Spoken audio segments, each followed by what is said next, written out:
Hello guys, welcome back to the channel. In today's tutorial, I'm going to show you how you can restrict saving content on your Telegram channel. Okay, let's get into it guys. First of all, I'm going to open up my Telegram application on my computer, and then I'm going to open up one of my Telegram channel. This is my channel guys, and I'm going to open it. And to restrict saving content on our Telegram channel, we need to go to the channel setting.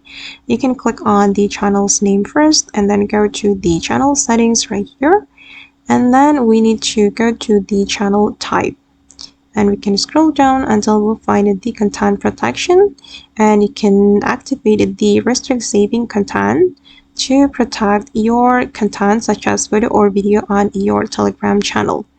And right after you activate the content protection, your subscribers won't be able to copy, save, or forward content from this channel. It will be so useful to protect your content, right? And we can click on save and click on save again. All right.